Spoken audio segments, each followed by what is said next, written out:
ณะที่เปิ่งของหมู่เฮาต่างหลายขอกราบไหว้สาบุญญาปรมีธรรมท่านอาจารย์ท่านพระครูอภิวัฒนวิกรมรองเจ้าคณะอำเภอดอยหล่อผู้อำนวยการสถานีวิทยุมวลชนคลื่นสีขาวเพื่อชาวประชาเจ้าอาวาสวัดปักตังเจริญผู้ดำเนินรายการเสียงธรรมแสงอรุณและรายการอู้จาภาษาธรรมพร้อมไปด้วยท่านครูบาอาจารย์พระมหาเถระพระเถรานุเถระพระสังฆพระสงฆ์องค์เจ้าขอกราบไหว้สาบุญญาปรมีธรรมพระเดชพระคุณหลวงพ่อสุนทรธรรมานุโยคที่ปรึกษาเจ้าคณะอำเภอดอยหล่อเจ้าวาดวัดพระธาตุคงขาว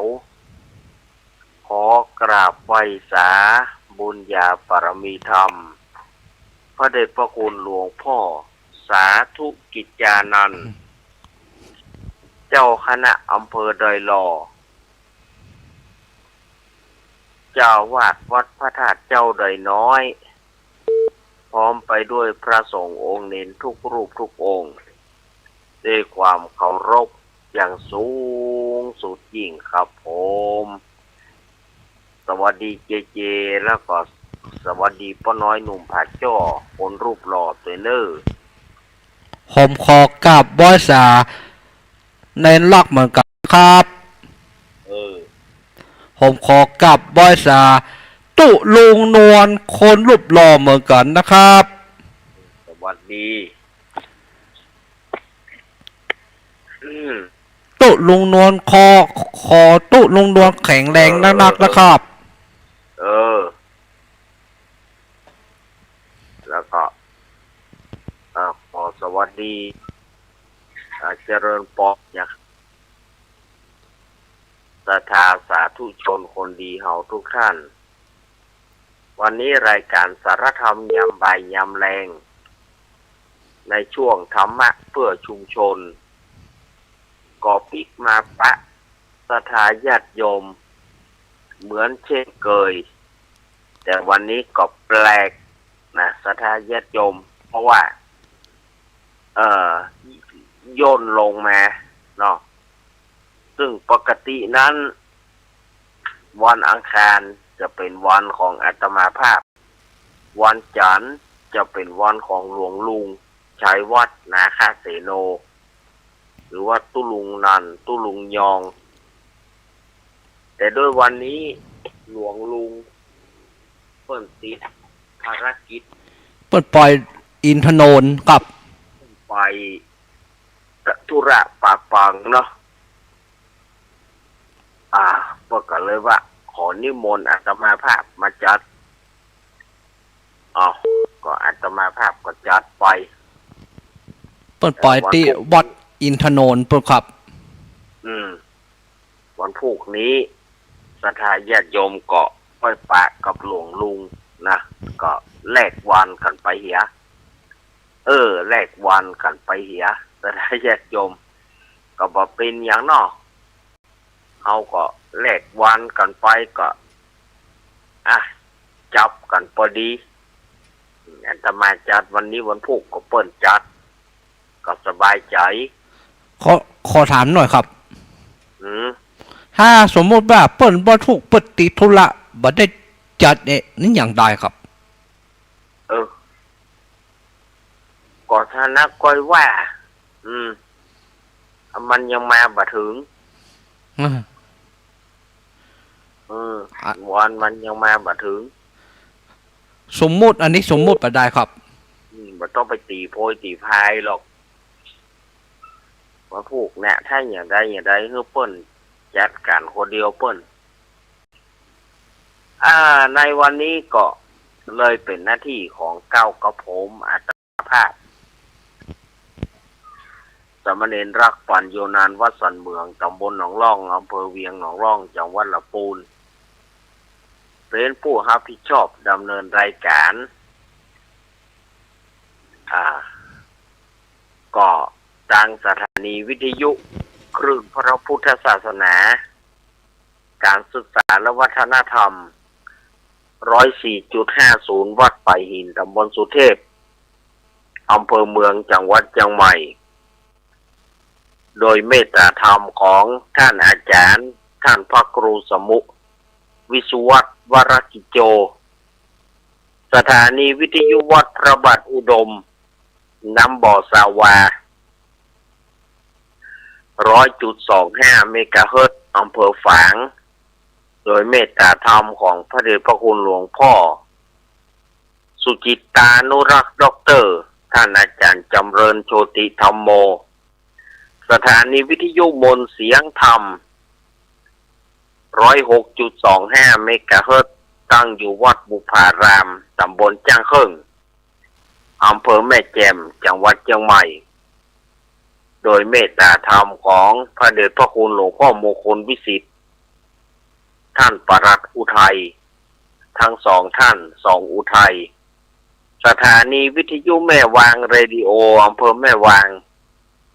สถานีวิทยุวัดศรีปันเงินอำเภอสันปะตองสถานีวิทยุบ้านแป้นเรดิโอบ้านแป้นอำเภอเมืองจังหวัดลำพูนและสถานีวิทยุวิทยาลัยสงฆ์นครลำปาง 106.50 เมกะเฮิรตซ์วัดบุญยวาสวิหารโดยพ่อครูด็อกเตอร์จิรศักดิ์ปันลำมาปะกันวันนี้เป็นบ่ายของวันจันทร์ที่13วันนี้เป็นวันบ่ายของวันจันทร์ที่13ตุลาคมพุทธศักราช2568เดือนเกียงหรือว่าเดือนอ้ายเหนือเดือน11ใต้แห่มมานี่6ค่ำวันนี้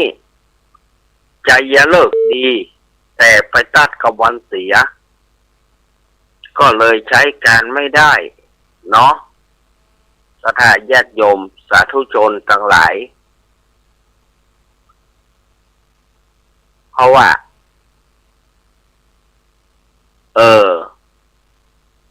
ถึงแม้ว่าจะเป็นเลิกดีแต่ว่ามันไปตัดกับวันเสียก็ใจบ่ได้ละหมุ่ยสลุยกุ้ยสลายญาติโยม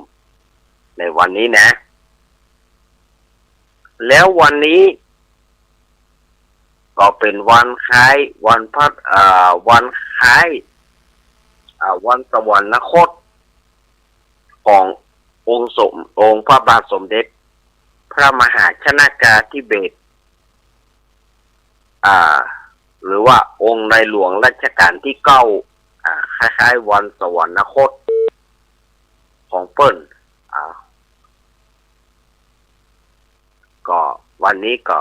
ทางหน่วยงานราชการก็หยุดไปเดี๋ยววันนี้หยุดนะแล้ววันพุธนี้14ตุลาก็เป็นวันครบรอบ52ปีแห่งการปฏิวัติรัฐประหารเรียกร้องประชาธิปไตยเป็นวันที่เสียครั้งยิ่งใหญ่วันพุธนี้เป็นวันครบรอบการปฏิวัติรัฐประหารครั้งใหญ่14ตุลาคมในวันพุธ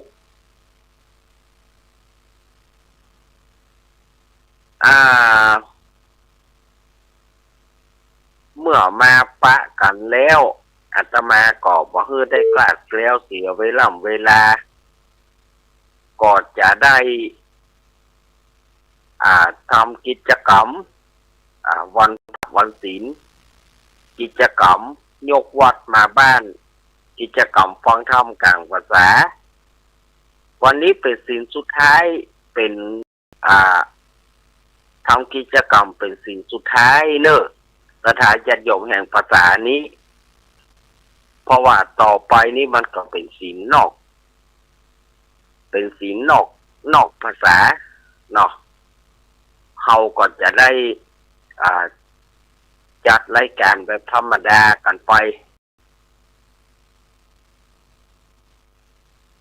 เมื่อมาป้ากันแล้วก่อนอื่นอาตมาภาพก็ได้แจ้งประชาสัมพันธ์ไปเป็นงานประชาสัมพันธ์ก่อนวันที่18-19ตุลาคมก็กฐินเนอร์งานกฐินวัดอาตมาภาพบ้านสันเมืองตำบลหนองร่องอำเภอเวียงหนองร่องจังหวัดลำพูนก็เชิญชวนคณะสัตยาติโยมฝ่ายจะมาร่วมทำบุญด้วยกันก็น้อมเชิญเจริญปอนแล้วก็วัดพุทธศรีคีรีกุนแปะโดยท่านอาจารย์วรรณชัยชยานันโทแล้วก็ถือได้ว่าวัดกุนแปะนี่ก็เปิ้นก็จะมีประเภทมีงานกฐินเหมือนกันวัดพระธาตุเจ้าไดน้อยก็กฐินวัดปากกลางเจริญมีวันที่18เนาะอันนี้ไล่เรียงกันนะญาติโยมสะดวกจะไปทำบุญวัดใดก็ได้เนอะตามที่อาตมาแจ้งนี่นะ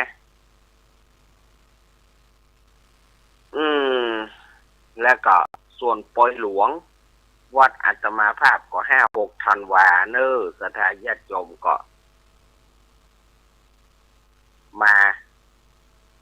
ร่วมกินร่วมทานกันเนอะเอาละสถานญาติโยม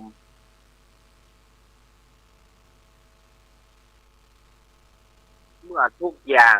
พร้อมเชิญคณะสถานญาติโยมได้เข้ามากิจกรรมของวันพระวันศีลวันนี้ยกวัดมาบ้านเชิญคณะสถานญาติโยมได้เข้ามาสู่สถานที่วัดวาอารามเข้ามาในศาลาเข้ามาในวิหารเพิ่นเนอสถานญาติโยมเนอ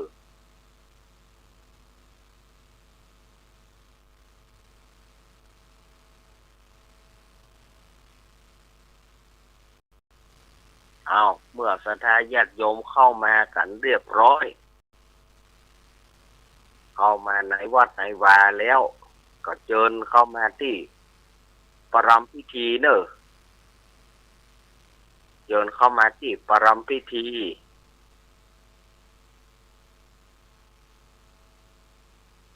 เข้ามาเลย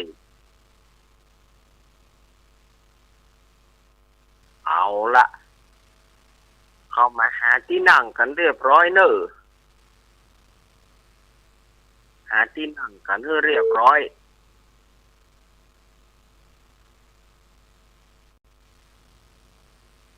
หาที่นั่งกัน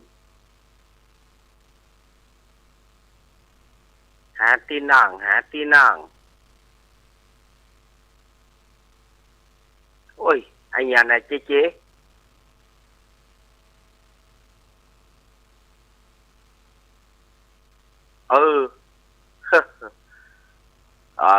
เอามาเรียบร้อยเนาะสถานญาติโยมเมื่อสถานญาติโยมได้มาถึงที่นี่แล้วก็เข้ามานั่งเรียบร้อยเก้าอี้มีเนอะสถานญาติโยมเขา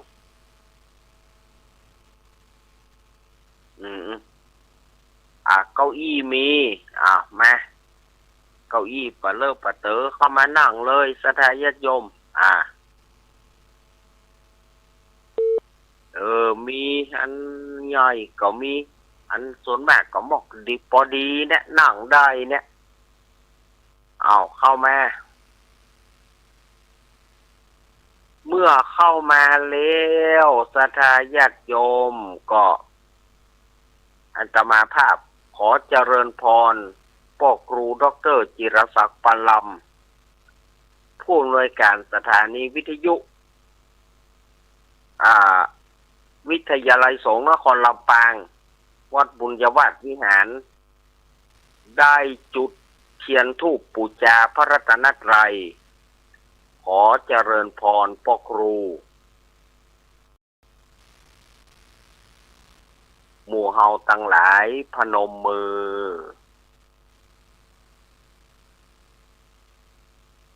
วันนี้อาตมาภาพจะได้นำเอาพระธรรมเทศนามหาจารย์เวสสันดรชาดกกันที่5กันชูชกหรือว่ากันจุจกมาเทศนาเล่าคือสถาญาติโยมได้ฟังกันเด้อ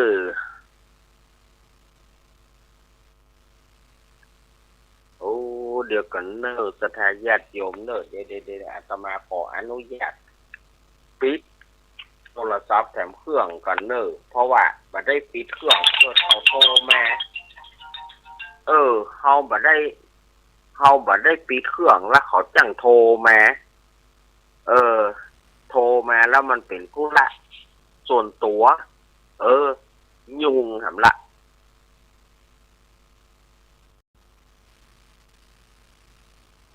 เอาพ่อครูลวดประเคนขันศีลเนอะพ่อครูลวดประเคนขันศีลเลยพ่อครูจิรศักดิ์ปันล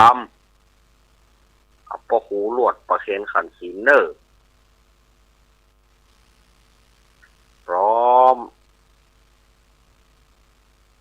ปอนานไอ้แพะโปง พร้อมกันเนาะปอนานไอ้แพะโปงกราบพระกราบ1กราบ2กราบ3อิมินาสการเรนะพุทธังปูเจมิอิมินาสการเรนะธัมมังปูเจมิอิมินาสการเรนะสังฆังปูเจมิอรหังสัมมาสัมพุทโธภะคะวาพุทธังภะคะวันตังอภิวาเทมิกราบสวากขาโตภะคะวะตาธัมโมธัมมังนะมัสสามิกราบสุปฏิปันโนภะคะวะโตสาวกสังโฆสังฆังนามามิกราบ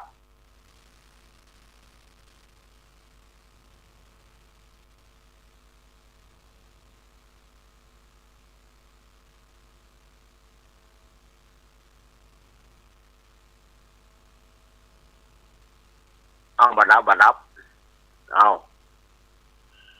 มะยังพันเตวิสูงรักขณัฏฐายะติสารเนนะสหปัญจศีลานิยาจามะ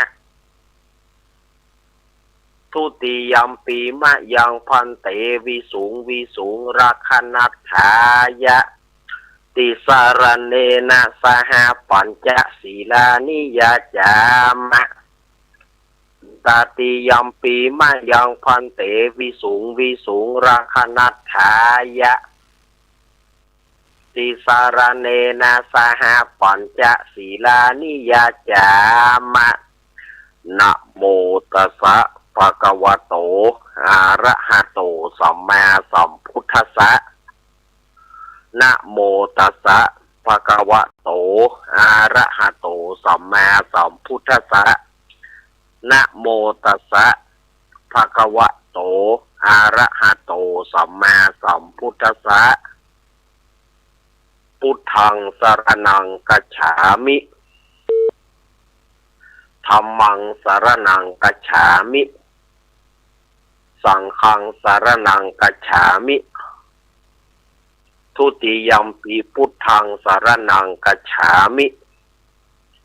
ทุติยัมปิธัมมังสรณังคัจฉามิ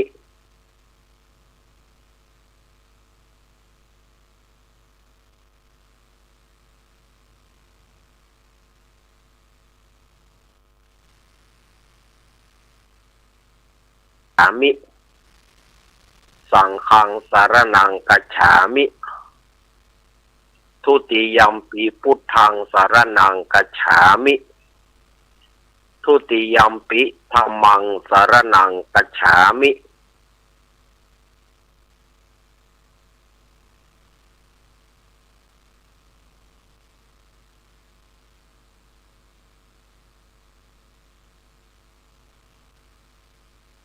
สามิสังฆังสารนังกัจฉามิทุติยัมปิพุทธังสารนังกัจฉามิทุติยัมปิธัมมังสารนังกัจฉามิ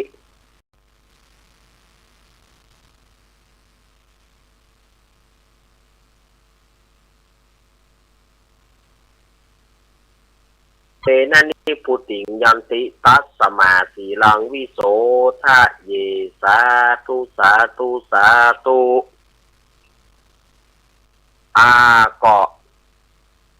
ก็เรียนเชิญเจริญปอนพ่อครูดร.จิรศักดิ์ปันลำในครั้งหนึ่งได้จุดเทียนส่องธรรมสถานเฮ้ย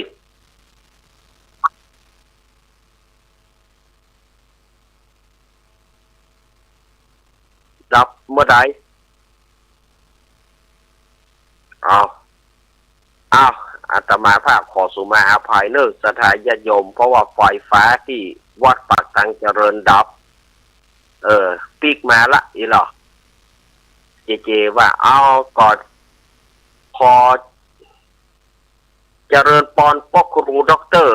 จิรศักดิ์ปันลำได้จุดเทียนส่องธรรมจุดเทียนส่องธรรมเนอะพ่อครูจุดเทียนส่องธรรมแห่งกรรมหนึ่งเนอะ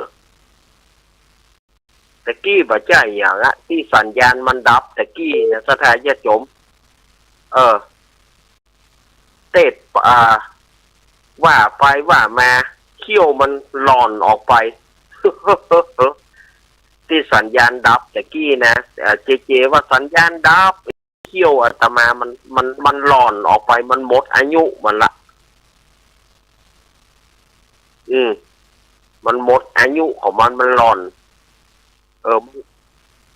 เก้าปุ่นที่นายสูตรปุ่นมันกลับงับมาหลายวันละมันกลับงับมาหลายวันละมันอ่อนออกไป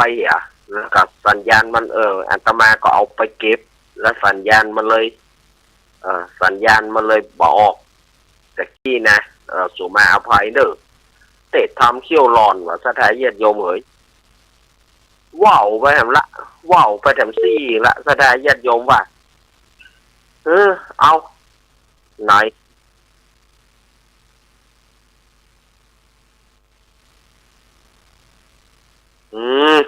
เบา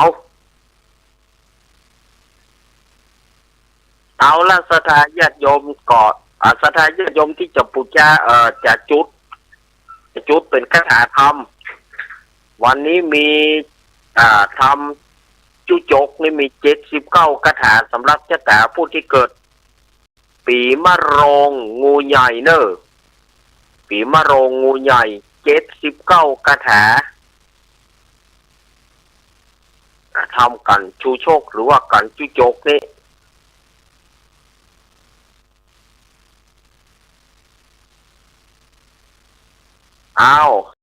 ญาติโยมที่ประจุดคาถาธรรมที่จะจุดเตียนแก้คาถาธรรมหรือว่าจุดทางพระติดเอาไปจีนอกเนอะเอาไปจีนอกเอาไปจีนอกปุ้น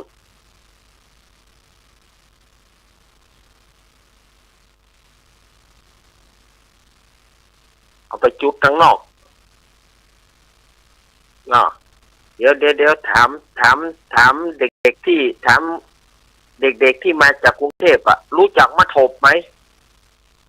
ไอ้หนูรู้จักมะโถบไหมมะโถบที่มันแตกดังโตมน่ะมะโถบที่มันแตกดังโตมน่ะรู้จักไหมเคยจีไหมมะโถบที่มันแตกดังโตม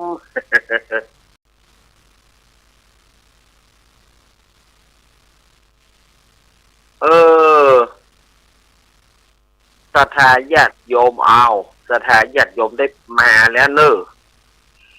มาแล้วนั่งที่ให้เรียบร้อยอาตมาจะได้น้อมนำพระสัทธรรมเทศนามหาจารย์เวสสันดรชาดกการที่ห้าคือการชูชกหรือว่าการที่จบประดับประดาคาถา79คาถาเป็นชะตาปีเกิดของผู้ที่เกิดปีมะรงปีงูใหญ่เนอ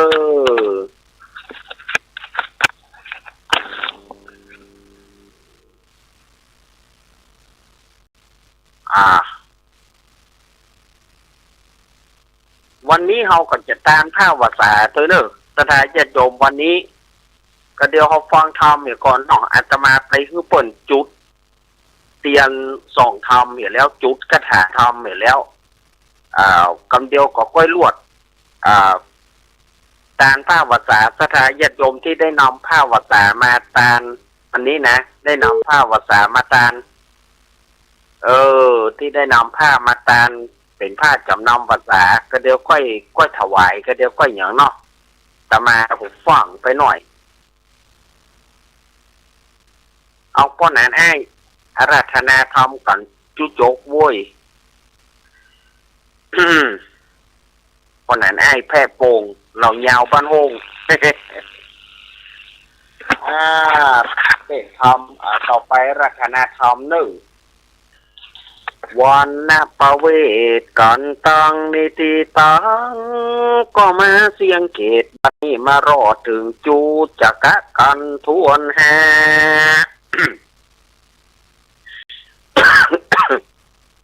ป่าเมื่อปูป่าถอยจ้าปูจีพราม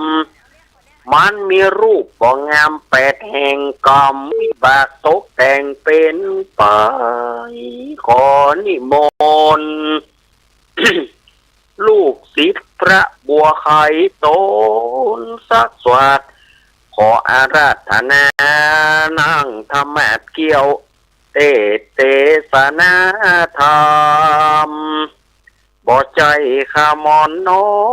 ยจักแข่งเขกนอขับจำขอใส่ระบำไป1 2 3 4 5 6 7 8 9บังยิดในหิวในก็ยอบยังเตสนาไปขอนิมนต์ลูกศิษย์พระบัวไข่ตั้งนะโมไป1ธาราอนุกรรมปิมังปัจจังอาราธนังกะโลมะนะโมตัสสะภะคะวะโตอะระหะโตสัมมาสัมพุทธัสสะตะตากาลิงกาลเทโตนวิทะพรามนากามวาสิงสุโจจโกนามาพรามโนปิกหาจาริยยกหาปัญจตตังนาปิตวเอกสมิงพรามณกุเลทะเปตัวโปนาทานังปริเยสนาทายกโตติลำดับธรรมเทศ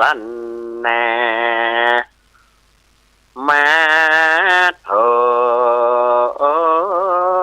จูจักะผูกทวนหาส่วนอันว่ามหากษัตริย์คัตติยารสีคือว่าพญาเวสสันตระกับนางมัตตีเจ้าจารีและกันหา4กษัตริย์ราปากันไปบวชเป็นตาภาษาอยู่ในวังกัตตาปปตากิลีป่าไม้ยะตาและมีในกระเมื่อได้ดังอ่านตาในการะยามนั้นยังมีพรามผู้หนึ่งชื่อมันว่าจุจักะพรามว่าอันดีลีแต่เดิมมันอยู่สาวัตถีเมืองใหญ่ไฟก็ต้องมาวู่ไม่เกหา เสียไปตังปาริโภกาเครื่องบริโภคก็มาเป็นทุกเศร้าทุกโศกแต่เดิมมาถึงเมืองรัฐากะลิงกะลา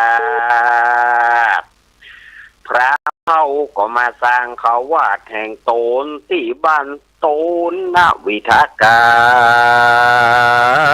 มก็มีดูปากการดังอัตมาจักวิสัชนาไปนาขอเชิญจวนมวลสัทธาราหูเจ้าค่ะป่วยโอสะโอสาฟังไปบัดนี้แดดเตอเอาละเนาะอาตมาก็ได้เทศนาธรรมขึ้นระบำธรรมไปเป็นที่เรียบร้อยต่อไปก็จะมาเทศมหาจาตุเวสสันดรชาดกกันที่5คือกันชูชกหรือว่ากันจุจกเปิ้นจะว่าจะใดก็ความเดิมจากกันวันนประเวศที่เจ้าเมืองเจตราชมาส่งพระเวสสันดรแล้วก็ฮือพรานเจตบุตรรับหน้าที่เฝ้ายามพรานเจตบุตรรับหน้าที่เฝ้ายามเป็นรปภ.รักษาป่าไม้เมื่อพระเวสสันตระนางมัททีเจ้าจารีน้องกันหาไปถึงเขาวงคตกิรีวิสุกัมเทวบุตรเนรมิตอาสลมสลาทั้ง2หลังเมื่อตั้ง4กษัตริย์ไปบวชแล้วก่อนนางมัททีขอไปหาลูกไม้หัวมันมาเสวยกันแล้วก็อยู่ได้1 เดือนอยู่ใน1 เดือนวันนั้นทำกันวันนประเวศก็จบลงต่อไปนี้ก็จะเป็นการชูชกหรือว่าการจุจกบางคนก็คิดว่าจุจกเป็นชื่อของตุเจ้าเนี่ยตุลุงทองว่านะตุลุงทองว่าล่าตำราจบปอายคือเปิ่นคนใดกับหันหน้ากะจีเปิ่นตุจกชูชกหรือว่าจุจกมันเป็นชื่อของปู่พราหมณ์พราหมณ์ชูชกหรือว่าพราหมณ์จุจกส่วนว่าเนี่ยอย่างมันถึงได้ชื่อว่าชูชกหรือว่าจุจกเดี๋ยวอาตมาจะเล่าให้ฟัง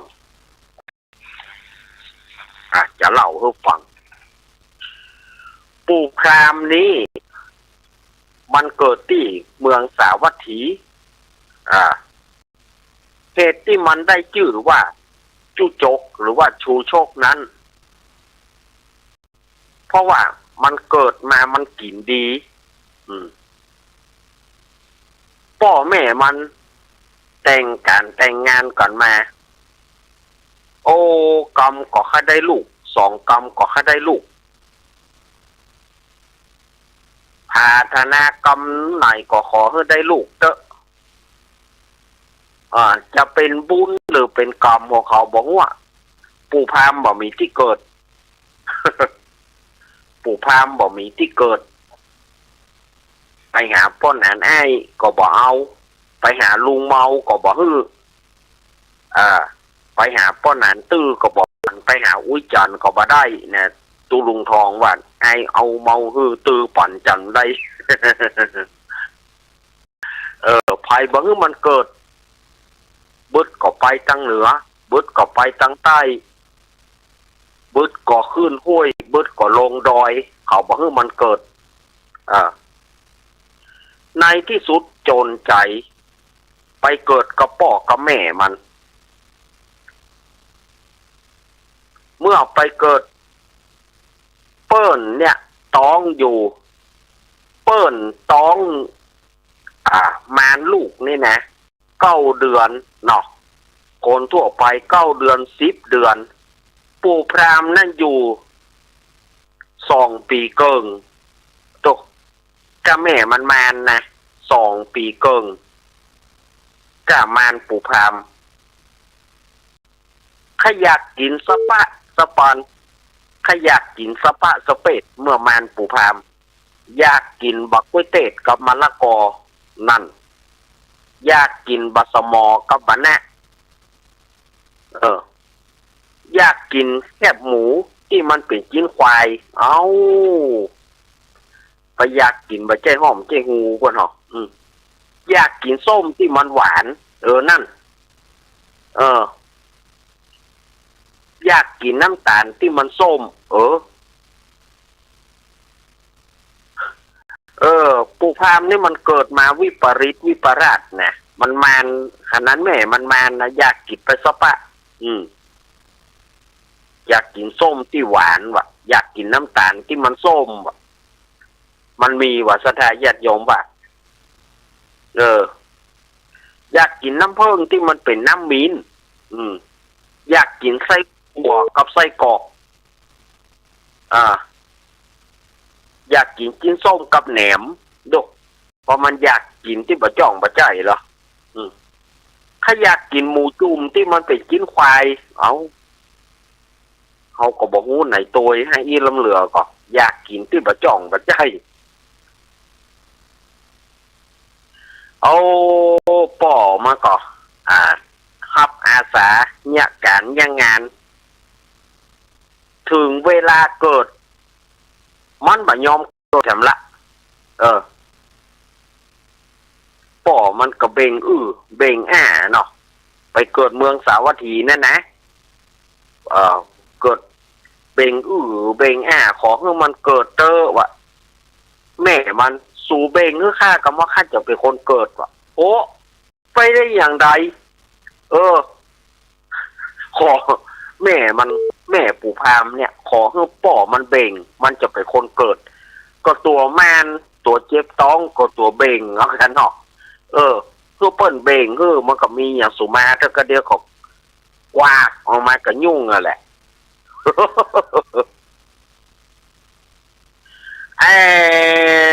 เกิดตุกเกิดหยาดเนี่ยใดก็บ่เกิดเขาก็เลยจุมันเอาไปพี่เข้าตาน้ำโหดตีนมันยังหายดอกบอกเกลือยาพวกนะพี่เข้าตาในสถานญาติโยมพี่เข้าตานี่นะเพื่อเอาน้ำหยอดตีนมันหายนะบัจจวานตมาจะอุตริบัจจะเอามาจุพี่เข้าตาแหล่งล้างตาแหล่งฮ้อนพี่เข้าตาซ้ายน้ำโหดตีนขวาพี่เข้าตาขวาน้ำโหดตีนซ้ายหายสถานญาติโยมอันนี้ก็เหมือนกันกรณีปู่มีแม่ปู่พราหมณ์มันบักเกิดเนี่ยใดก็บักเกิดเขาก็เลยว่าเอาไปพี่เข้าตาน้ำโปรตีนมันยังหายเอากระสอบปานกระสอบข้าวสารนี่นะเอามานุ่งแล้วคิงการเข้าไปหาเมียคิงรับรองเกิดแน่ดอกป่อปู่พราหมณ์นี่ก็เอาแต่แหละสดาญาติโยม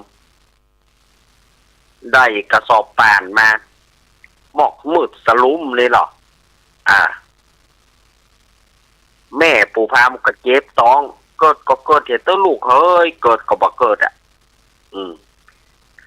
เกิดก็บ่เกิดป่อปู่พราหมณ์นี่ก็เลยนุ่งกระสอบป่านกระสอบข้าวสารนั่นที่มันเป็นผ้าป่านไกลๆซุยลุยนั่นนะ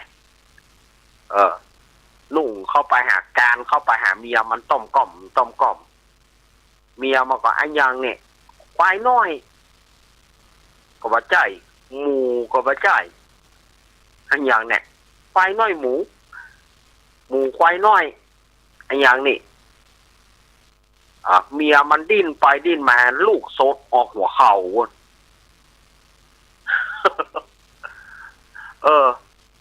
ปู่พราหมณ์นี่นะเกิดมาโซดออกหัวเข่าวุ่นละอ่อนทั่วไปให้แว่ปู่พราหมณ์ให้ว้า คุณแม่ขาและตาซอยดูเกิดมาถามกินแล้ว คุณแม่ขาและตาซอย เกิดมาถามกินแล้วนี่กะพอดีปู่พรามเกิดก็มีตู้เจ้าลูกไหนหูมาตู้เจ้าตัวนี้ไหนไอเด็กนี้ขอทำนายหน่อยสิตู้เจ้าก็พอเลิกพอยามไปตู้เจ้าไทยหรอกโอ้โหยมไอเด็กคนนี้แปลกเหลือเกินง่อนมีตังหลังหูดังมีสองหูมีสองใบเอาตู้เจ้านี่ก็ยุ่งกว่ามันถ่ายออกมาเป็นก้อนมันเยี่ยวออกมาเป็นน้ำตู้เจ้านี่ก็ได้บะหินจูดแต่กันเนาะ ง่อนมีตังหลังหูดังมีสองหูมีสองใบเลี้ยงไปใหญ่มามันจะได้พึ่งพ่อพึ่งแม่ปวดท้องมันแก่กว่าแม่มันไป3 เดือนเหตุฉะนั้นอาตมาตั้งชื่อให้มันว่าชูชกโอ้มันขนาดว่าเกิดออกมาแม่มันไอ้อย่างก็มันแก่กว่าแม่มันไป3 เดือนตุ๊เจ้านี่ก็มาจ้างทำนายแต่ใส่ชื่อว่าชูชกป้อมันเอากล้วยป้อนกับปากหินเอากล้วยป้อนกับปากหินเอาไอ้อย่างป้อนกับปากหินผลสุดท้ายป้อมันลงทุนบุ๊บควายน้อยตัวหนึ่งบุ๊บควายน้อยตัวหนึ่งเอาเข้าป้อนเสี่ยงเจ็ดหายดอกขนาดเกิดมาวันแรกนะเกิดมาวันแรกนี่กินควายตวง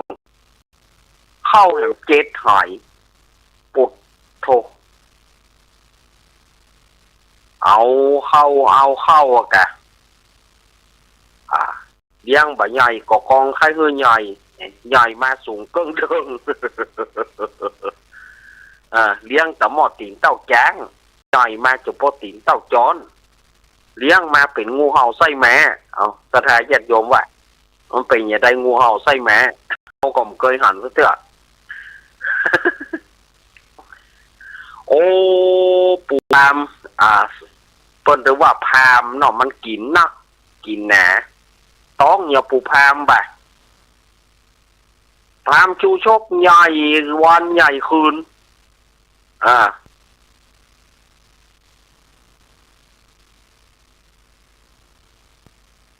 ตื่นมาหมูสับดอกตื่นมาไวอร่อยถูกใจดอกขณะตื่นมานะเรียกว่านิ่งเป็นหลับขยับเป็นกิน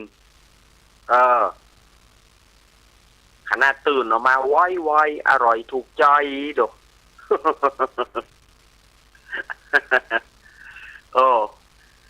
กินได้กินดีกินเหลือพ่อเหลือแม่เป็นคนที่เหลือกรรมบอกฟังกรรมพ่อบอกฟังกรรมแม่กินนักเหลือพ่อเหลือแม่พ่อแม่ก็เนี่ยใดสู่ลูกสู่ลูกเนี่ยใดกินอย่ากินไปกินบอดโอ้ไปลูกสู่ลูกข้าจะใดก็สู่แมนมันลูกโอ้ก็ข้ามันก็สู่แปลงมันลูกสู่เป็นผู้ฮื้อกำเนิดมันลูกสู่ไปป้อมันลูกเนี่ยใหญ่ก็ลูกเขาตึงสองนะครับมันเป็นลูกข้ามันเป็นลูกผีกินไปกินเหงาอีลำเหลือโอ้ก็เนี่ยใหญ่มันก็อดเลี้ยงมันเปล่าข้าเจ้าอย่ามาเลี้ยงลำเหลือล่าตามล่าหัวเข่าข้าน่องข้าปป้อมปอกล็อกพออย่าค้อนกองหัวเข่าข้าป้อมปอกล็อกอย่าค้อนกองเนี่ยใหญ่อีสู่จะเลี้ยงกับบ่เลี้ยงก็ข้าก็เลี้ยงบ่ได้ข้าก็เลี้ยงบ่ได้อันเฮาตึงสองปากันตาย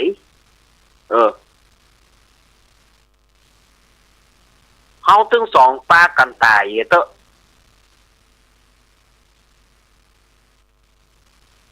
พ่อแม่ปู่พรามก็เลยปากัน ใจเซาะเหงาหอ2 เท่านี่นะไปเหยียสถาญาติโยมปลากันก้อนใจตายเมื่อปลากันก้อนใจตายปูพามมันบ่มีที่จังที่เปิงเนี่ยพ่อแม่มันตายละพ่อแม่ทิ้งมรดกอย่างคือก็บ่พอบ่กอยบ่พอวันหนึ่งไฟไหม้บ้านไหม้จองแทนที่มันจะไปเป่าเจ้าบ้านก็ดีห้องรถดับเพลิงอย่างก็ดีมาช่วยนาดไปชุมนุมรอบกองไฟวะสลายญาติโยมนาดไปชุมนุมรอบกองไฟยามเมื่อมีไฟลุกขึ้นแดงจ้าฟ้อนแวดเพื่อหุชิงไฟไหม้บ้านหมดพอมีอย่างสักอย่างเหลือกล้าผ้าติดเนื้อเสื้อติดตัวก็เลยละหกละเหินหนีไปเมืองกริงกะลาดเปิ้นนี่หนีไปสู่เมืองที่อุดมสมบูรณ์ปฏิรูปเทสะปฏิรูปเทสะเปิ้นหนีไปสู่ประเทศหรือว่าเมืองที่มันเจริญปูพามหนีไปเมืองกะลิงกะลาดที่ฝนบะตกฟ้าบ่ห้อง15 ปีหนีไปเมืองกะลิงกะลาดไปสร้างบ้าน4 เสาไปแปลงเฮือน4 เสาย่อแย่งมาขึ้นแกว่งห่างก็ไหวเมียวไอก็เซิงดกจะได้ญาติโยมว่ามาขึ้นแกว่งห่างบ่ได้ก็ไหวยิ่งอย่างเฮือนเมียวไอบ่ได้เฮือนพอจะโก้นแปลงบ้าน4 เสาก็เลยเป็นคนขอทานนะชูโชคนี่นะปู่พามชูโจกนี่นะเป็นคนขอทานไปขอทานตึงวันได้ทองคำมา100 กหาปณะได้เงินได้คำมา100 กหาปณะทองคำ100 กหาปณะนี่ก็มีน้ำหนักทองคำเนี่ยถ้าตีเป็นเงินก็น้ำหนัก400 บาทน้ำหนัก400 บาท1 กหาปณะเท่ากับ4 บาท100 กหาปณะก็เท่ากับทองคำน้ำหนัก400 บาทจะเอาทองคำไปไว้ไหนดีเอาไว้บนหัวก็มันเป็นจ้องเอาไว้หน้าปองก็กลัวขโมยจะมาลักมาจกก็บะจ้างเนี่ยใดก็เลยเอาทองคำไปฝากไว้กับพ่อแม่นางอมิตตาบัดเดี๋ยวมันเป็นบ่าวแล้วลูกมันเป็นบ่าวเต็มตัวละย่อยเต็มตัวละเรียกว่ากลางโคนละเอาทองคำไปฝากไว้กับพ่อแม่อมิตตาไปหันตระกูลหนึ่งเปิ้นมีลูกชื่อว่านางอมิตตาเอาทองคำมันไปฝากไว้แล้วก็หนีไปบ่เข้าบ้านเข้าจองพ่อแม่นางอมิตตาก็ตุกอยู่แล้วเมื่อปู่พรามบ่เข้ามาปู่พรามบ่ยอมปิกเข้าบ้านเข้าจองเขาก็คิดว่าปู่พรามตายเขาก็เลยเอาทองคำมัน100 กหาปณะเอาไปจ่ายหมดพอดีว่าทองคำหมดบักกี่วันปู่พรามปิกเข้าบ้านมาถามหามีหน่อยทองคำค่ะเอามาเอาล่ะพ่อแม่นางมิตรตาบ่มีอย่างใจการนี่ทองคำปู่พรามก่อนเน้นเอาติ๊กปู่พรามก่อนเน้นเอาติ๊กมาเอามาสถาญาติโยมเดี๋ยวก็ทำบัตรจบด้วยนะแต่ว่าเวลามันหมดกำเดียวอาตมาพักยกกำเดียวกำเดียวก้อยปลากันในรอบที่2ทำก็ได้เกินกลางนางมากเมื่อเวลาหมดอาตมาก็ปล่อยให้สถาญาติโยมไปทำธุระส่วนตัวก่อนเนาะ เนี่ยอาตมาก็จะไปทำธุระส่วนตัวเดียวกันเนอะอาจจะไปฟังมูลขึ้นหนีไปไหนจะเนอะเดียวก็ปากันใหม่ขอเจริญปอน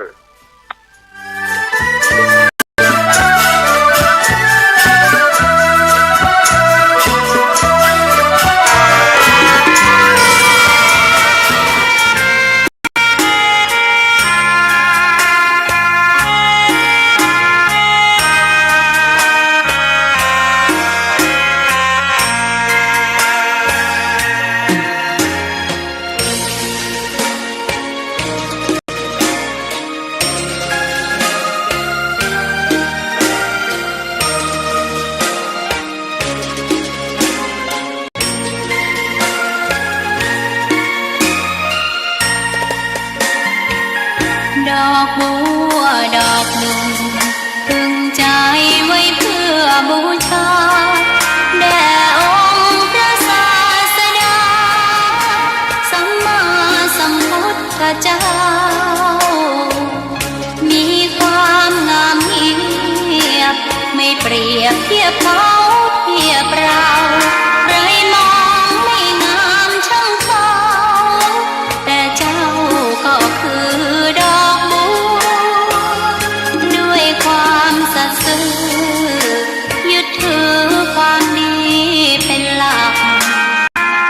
ใครรักไม่รักก็ไม่จงปรักมองมั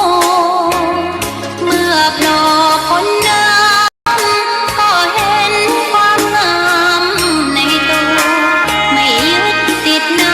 ตมชั่วขอเป็นดอกบัวดอกดีใครไม่มองว่าบัวงามเด่นแต่บัวก็เป็นดอกบัวทุกวันอย่างนี้ไม่อยากเด่นดังแต่มุ่งหวังในทางเด่นดีเกิดมาเพื่อสร้างบารมีถวายชีพนี้บูชาดอกบัวดอกน้อยเฝ้าคอยคนที่ใจบุญมาโอบเอื้อเกื้อกูลรู้ค่าของบุญเก็บบัวขึ้นมาเพื่อสร้างความดีและสร้างบารมีดังว่าใช้ดอกบัวนี้บูชาพระสัมมาสัมพุทธองค์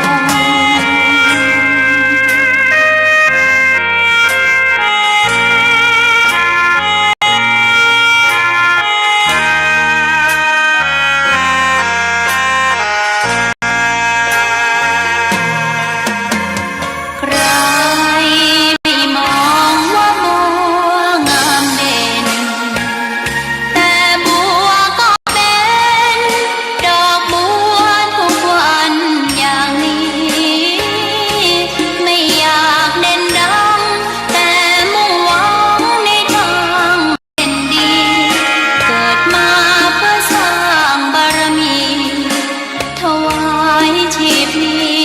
บูชาดอกบัวดอกน้อยเฝ้าคอยคนที่ใจบุญมาโอบเอื้อเกื้อกูลรู้ค่าของบุญเก็บบัวขึ้นมาเพื่อสร้างความดีและสร้างบารมีดังว่าใช้ดอกบัวนี้บูชาพระสัมมาสัมพุทธ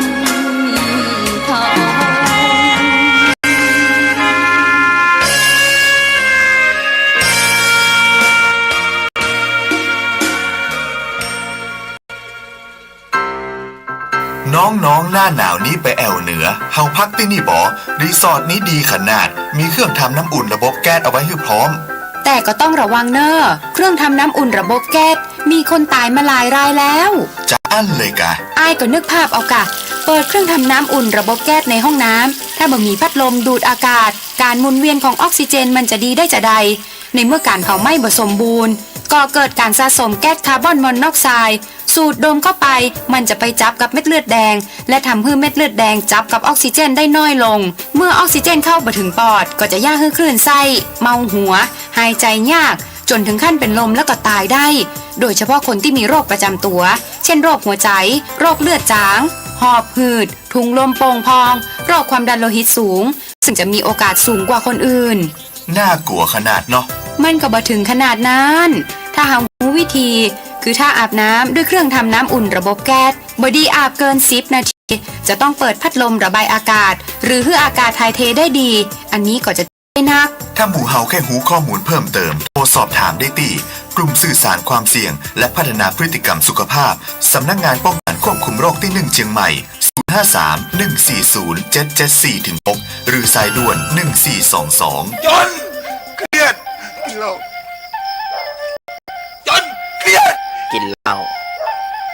จนเครียดกินเหล้าจนเครียดกินเหล้าจนเครียดกินเหล้าจนเครียดกินเหล้าก็เลยยิ่งก็เลิกสิเหล้าอ่ะจนเลิกเหล้าเลิกจนเริ่มต้นคำภาษานี้ครับ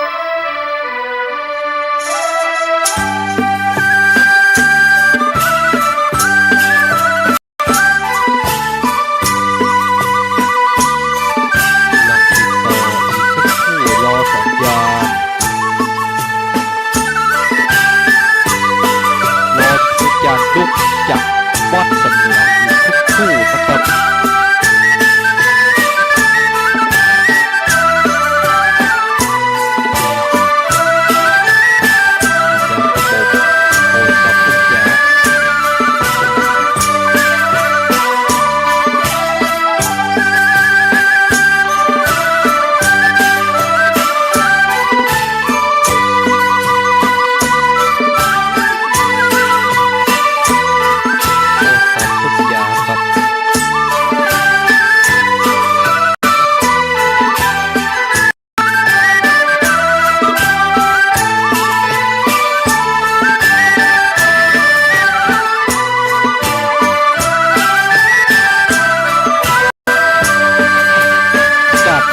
ได้เลยครับ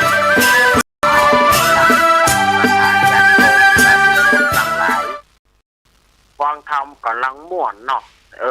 เวลามาโมดเถียก่อน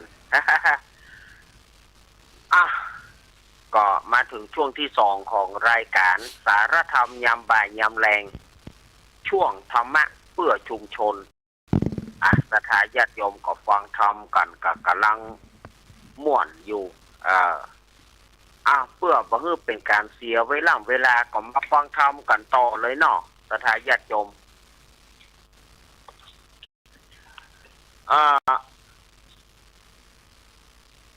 เมื่อปู่พราหมณ์บ่เข้าบ้านเข้าจองมาพ่อแม่นางมิตรตาก็เลยเอาทองคำมันไปจ่ายหมด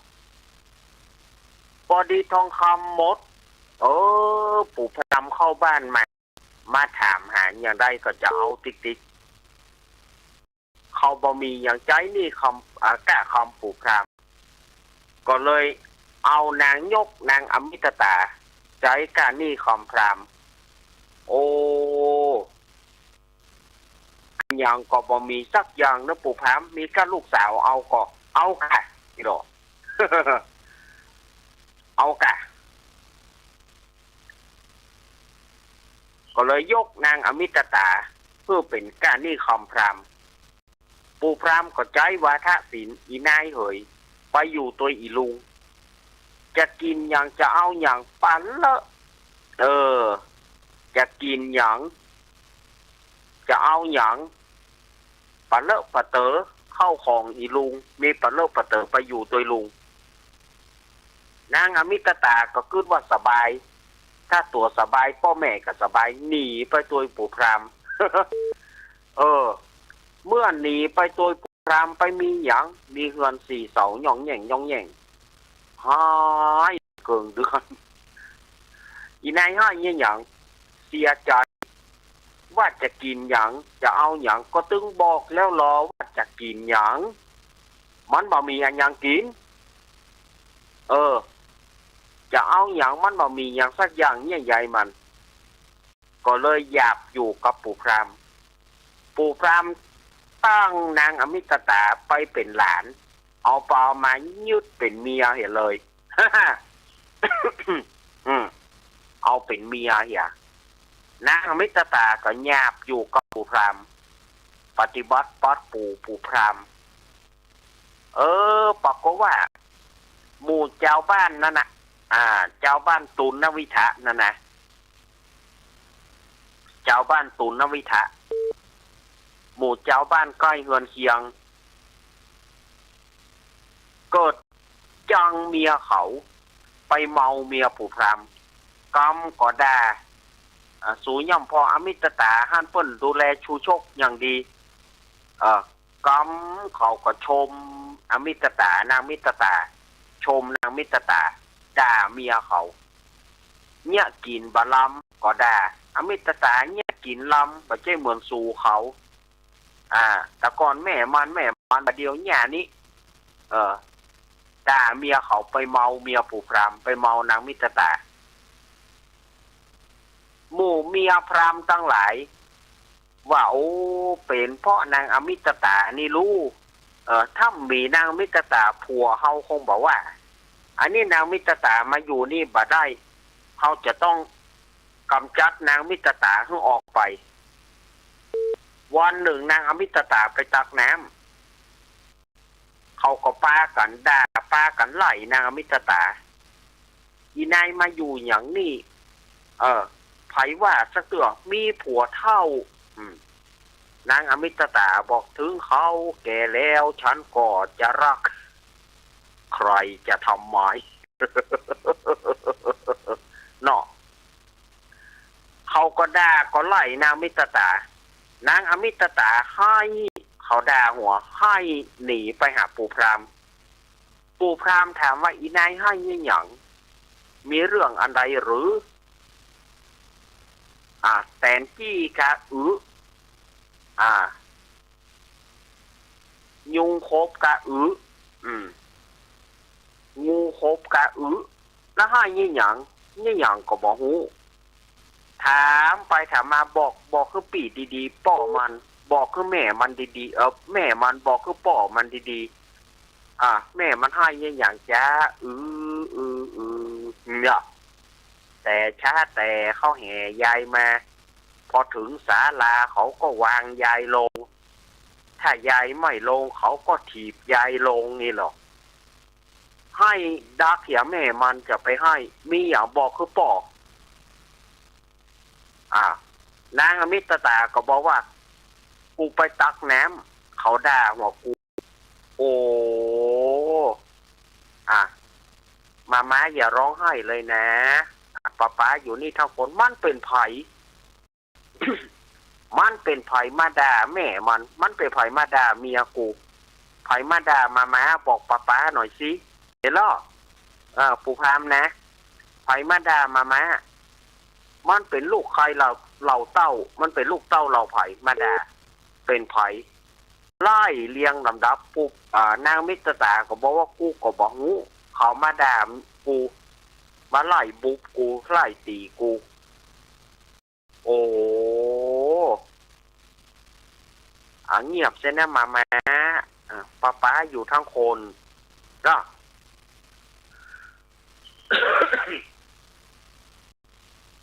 โอ้เขาวันนี้ปากบดีกูกวนใหม่เขาที่แกหาจะใหม่เอาหยังจะใหม่เอาบอกไฟบอกแฮจะใหม่เอาแม้หัวมันครบเจ๋งอย่างใดจะใหม่กูจะขึ้นไปถึงอำเภอขึ้นไปถึงจังหวัดปุ่นตึงไม่ยอมอย่างใดก็ไม่ยอมหนูไม่ยอมไม่หรอกก็เลยบอกว่ามาไม่ต้องเดือดร้อนนะเดี๋ยวป้าจัดการนางมิตรตาขอไปอยู่กับพ่อกับแม่ปู่พรามบอกให้ไปปู่พรามบอกให้ไปผัวเมียอยู่กับกันเปิ้นยังบ่มีปัญหามาอย่าไปเลยนะป้าไม่ยอมนะถ้ามาไปป้าจะ แขวนคอตายดุโอ้ปู่พราหมณ์นี่มันฮักแท้เนาะนางอมิตตาก็เลยฮื้อปู่พราหมณ์ไปขอคนใจโอ้ป้าแก่แล้วนะมาม้าเนาะพ่อแก่แล้วนะแม่เฮ้ยพ่อแก่แล้วจะไปที่ไหนพ่อจะไปหาที่ไหนได้พ่อจะนึ่งข้าวเป่าไฟฮื้อเนาะพ่อจะลุกเจ้าพ่อจะตักน้ำต่ำเข้าฮื้อแม่เพียงแต่ท่ากินท่าอาบเตอะนางมิตรตาเบานางมิตรตาเบาแล้วจะให้ป้าทำยังไงเล่า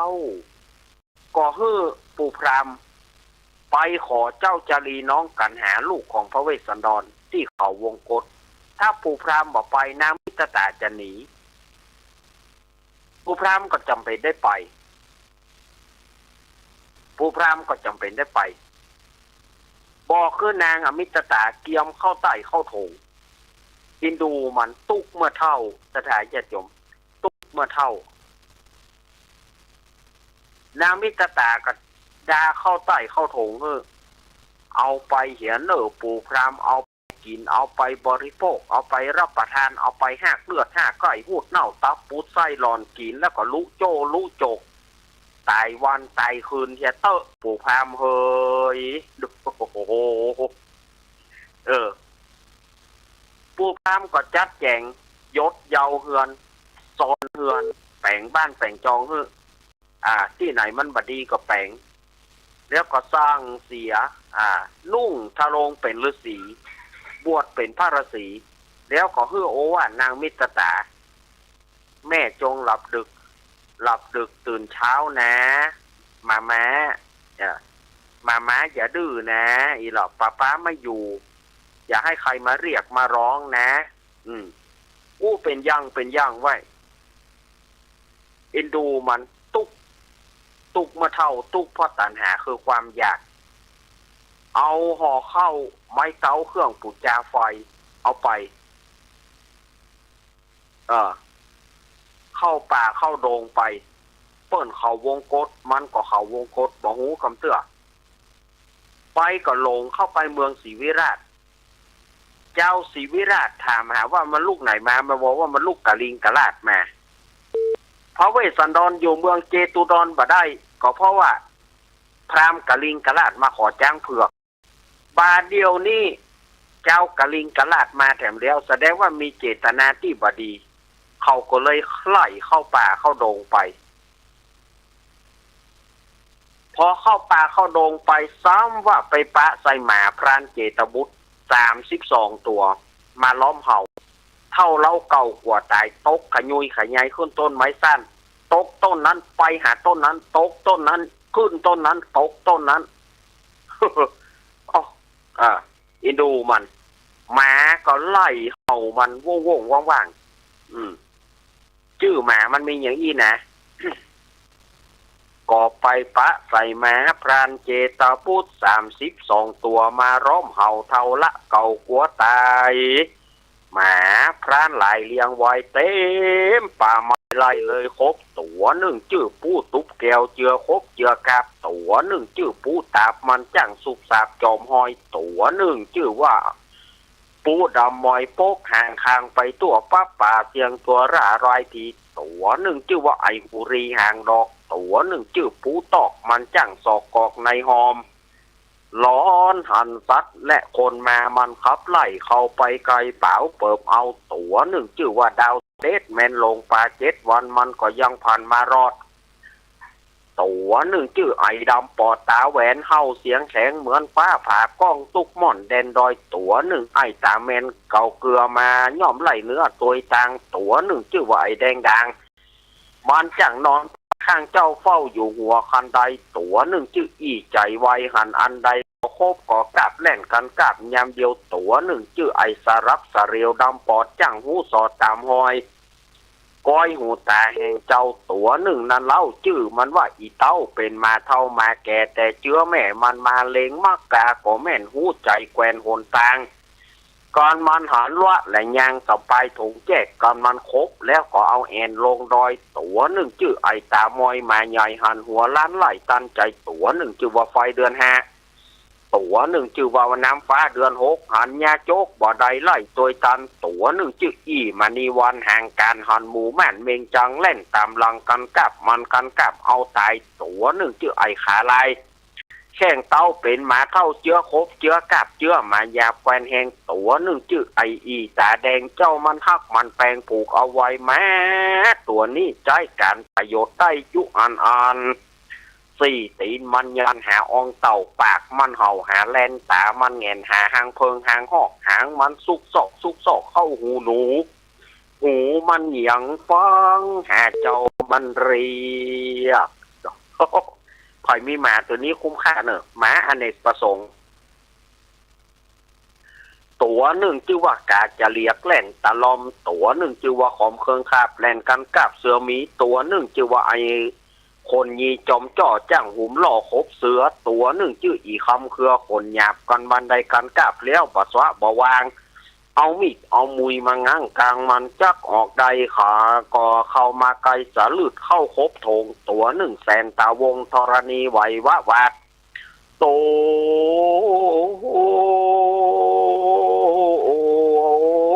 เนงะเจอ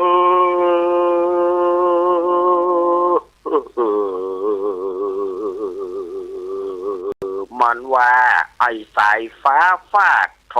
รณีเกือบมรณภาพและญาติโยมว่าท่านอาจารย์ท่านบิ๊กบอสโทรกดโทรศัพท์หากู้ภัยละท่านบิ๊กบอสกดหากู้ภัยไปมาตายนี่เนอะ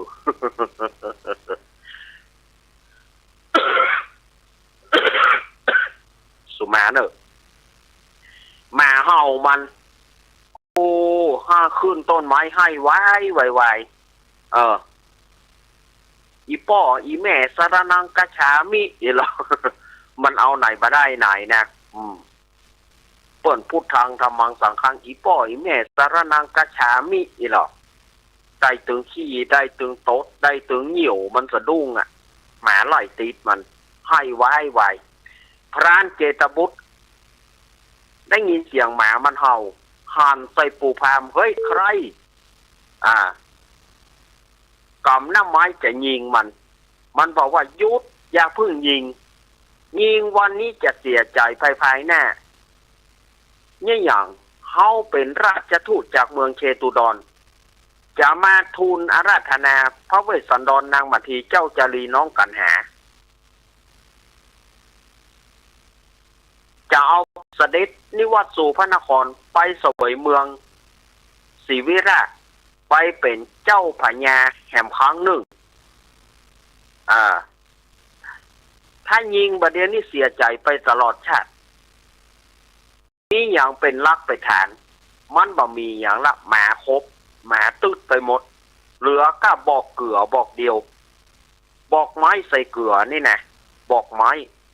มันก็ดึงเอาบอกเกลือใส่ไปใส่มาเขย่าไปเขย่ามาเจตบุตรนึกว่าเป็นพระราชสารว่ายบอกเกลือบอกเดียวกราบแล้วกราบแถมขอโทษท่านชิตูดราชทูตขอโทษท่านราชทูต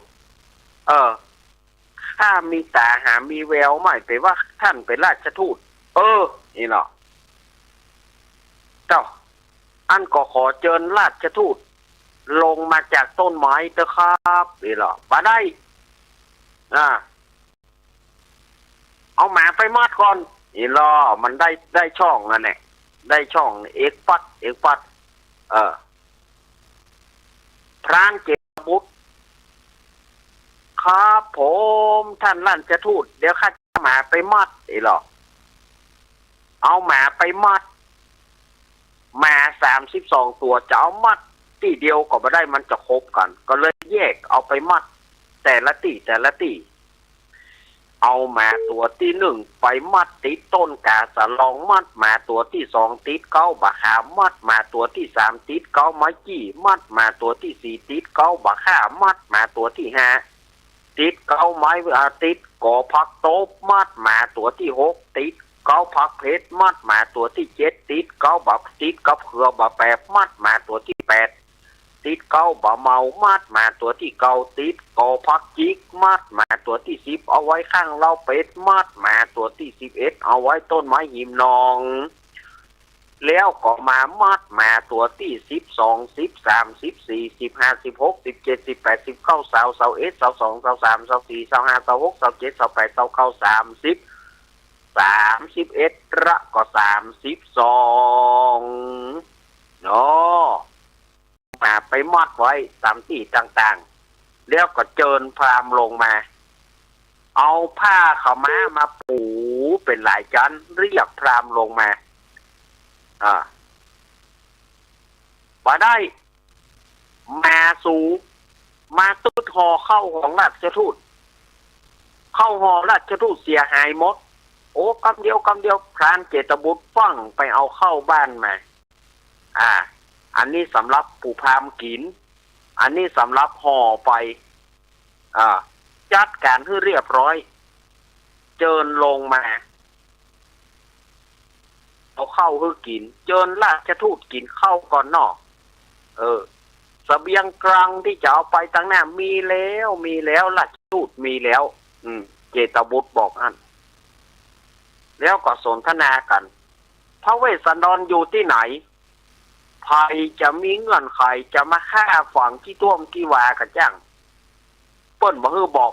เจตบุตรลู่บอกขนตางไปแก่ไปบอกขนตางเพื่อแก่ปู่พรามเพื่อเตียวไปหาพญาเวสสันตระต่อไปมันจะเป็นผูกอกผูกเจ็ดผูกแปดวันนี้เปิ้นนิมนต์เทศตุจกผูกเดียวอาตมาขอหันได้ว่าความยาวของทำจุจกนี่มันก็ปัจจัยสเล็กสหน่อยเนาะก็หันว่าพอสมควรแก่การเวลาละสถาญาติโยมได้อย่างจากทำจุจกพ่องได้อันใดสิ่งที่ดีก็เอาไปสืบลูกสืบหลานอันใดที่ดีก็เอาไปเก็บไว้อันใดที่บดีก็เอาเพื่ออาตมามาเห็นเอาเพื่ออาตมามาเมื่อเหงื่อออกนี่ขออนุโมทนากับสถาญาติโยมที่เกิดปีมะโรงปีงูใหญ่ในวันนี้ที่เป็นเจ้าภาพกันเทศขอสถาญาติโยมอยู่ดีมีสุขเหมือนกันทุกผู้ทุกคนการรับประทานพระธรรมเทศนาวันนี้ก็จบลงอาตมาขอไว้เก้าอี้ นิติตังกิญาสังวรณนาวิเศษจาห้องเหตุธรรมเทศนามหาจารย์เวสสันดรชาดกกันที่หาชื่อว่ากันจูโจกอันจะยกปริยายมีหลายบ่น้อยเหือปย้อยปังลงจะขอโปร่งลงวางขอย่างด้วยคาถาประดับประดา79ประกาธานิธิตาก็มาบังกรมสมเรศสาเดสาตุสาตุสาตุอ้าวทำจบแล้วเนอะเมื่อทำจบแล้วสถาญาติโยมก็จะได้สุมาอาตมาจะได้สุมาเกี่ยวต่างๆไปก่อนเนาะสถาญาติโยมเมื่อทำจบแล้วจะขอสุมาเกี่ยวต่างๆเดี๋ยวก่อนแล้วก็สถาญาติโยมที่จะเอาผ้าวาสาผ้าจำนำวาสามาถวายไปตานในพระสงฆ์องค์เนนกำเดียวเขาก็ถวายผ้าจำนำภาษาด้วยเนาะป้อแหนนสุมาเกี่ยวต่างๆเนอะ สุมาเกี่ยวต่างๆเนอะโยสันนิสิโนวราโพธิมูเลมารังสเสนังมหันติงวิจโยสัมโพธิมกจิงวานันตัญญารโนโยโลกุตโมตังปนามามิพุทธังตังปนามามิธัมมังตังปนามามิสังฆังสาธุสาธุโอกาสะพันเต ข้าแต่พระติทไรายรัตนาผ่านแผ่วผ้าเกี่ยวเจ้าสามประการและพระปัญจเกี่ยวหาจอมพวกมีสรีทรัพย์ปัญโยพระพุทธเจ้าตนเป็นเก้าเป็นประธานเกี่ยวตั้งสามจุแห่งจุตินมน้อมกรีปูจังกูปะกวาอ่านว่าคุณพระพุทธเจ้ามี56คุณพระธรรมมี38นบน้อมแขวใส่กล่าวคุณพระสังฆเจ้ามี14นบน้อมกรีปูจังคุณพระวิหารังมี80,000ยกย้อนยื่น4,000ดวงนบปันปวงพัดบาทพระธาตุเจ้าเจดีย์ตั้งเก้าไม้สลีมหาโพธิ์ปูคาทั้งหลายจักขอสุมาลาโตดขอได้โพธิ์คุณนาบ้านนี้ไม่มีมูลศรัทธาปูคาทั้งหลายก็ได้ปากันตรงคงก็ได้มารักษาศีลนาตานรักษาศีลฟังธรรมเทศนาก็บุรมนดีแล้วจะขออำลาการเกี้ยวขึ้นเมื่อสู่เขหาจึงมีมัทุบุภาราชาดวงดอกเข้าตอกพร้อมเตียนงามปันเป็น3โกธากปัทมาวิภาคในเบื้องต้นหัวตีผู้ขาตั้งหลายจะขอสุมายังพระมุนีพายโพดจงขอเฮอโป้นจากโตโตสาตุติยาวิภาคโกธากอันทน2ผู้ขาปองแต่งไว้ยกยื่นให้ทูลตามเพื่อจักมาขอสุมายังพระธรรมห้อมอื่นได้84,000ขันส่วนตติยาการวิภาคโกธากอันตามผู้ข้าตั้งหลายจะขอสุมายังพระสังฆะผู้มีศีลวิริยงามบ่เศร้าคือพระสังฆเจ้าหมากมีมวลบางเตื้อผู้ข้าได้ผิดปวนโดยกายะวจีมโนมินสันมีใจบ่เที่ยงมันกึดสอดดันผิดไปได้ลงไหลประทันได้สังเกตแต่ละเมิดยามเดียวยามเมื่อนั่งยืนนอนเตียวคู่เหยียดกลัวว่ามันจะผิดระเบียบกองธรรมร้อนได้ลูกกำบีบนวดยามเมื่อเจ็บปวดกายาเกสาโรมานละลนไอปากป้งเสียงดังหลอนผิดปวนโดยวจีกรรมกำปากหลอนได้กล่าวคำหยาบจ้าเลี้ยวไหลปางเตื้อได้จามไอโคขากบ้วนน้ำมาขากน้ำลายได้ยกไก่เตียวย่ำได้ข้ามไก่ยกย่ำขึ้นที่ต่ำเตียวสูงด้วยอิริยาบถตั้งตีอันบ่หูแจงที่เหลือประมาณประการหนึ่งหลอนว่าผู้ข้าตั้งหลายได้นั่งยืนนอนเตียวเหนือพระวิหารและห่วงเกี่ยวบ่ตันได้เพียวกวาดแล้วลวดลานีก็กลัวจักบดีไปนาผู้ข้าจะขอสู่มาบ้างเตื้อมีใจอะไรหาฟังปาดมีใจกึดเติงหาคารวะเขหาหลอนได้จ่าหลอนได้พูดจาอวนกำเล่นม่วนควรทำก็มากลัวเป็นวจีกรรมกำปากแต่ดีลีบางเตื้อได้สูบบุหรี่อมเมียงหมากถมน้ำลายบากตำลง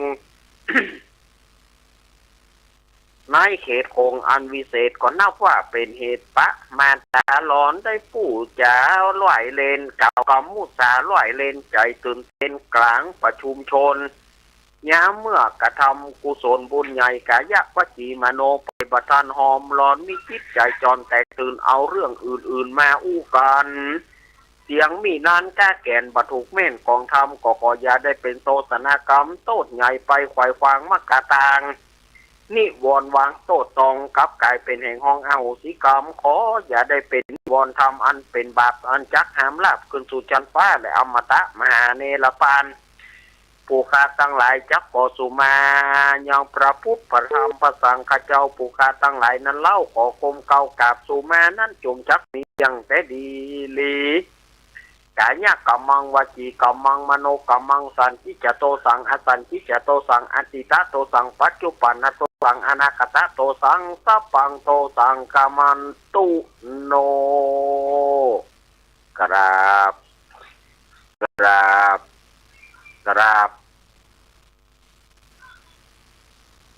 เฮาจะ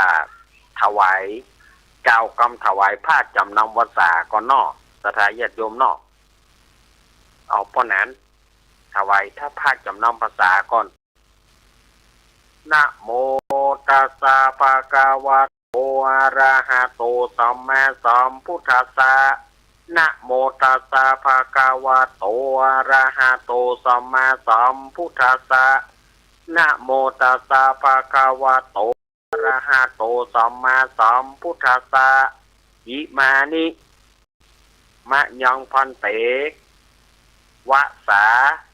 วาสิกะจีวรานิปริวารานิ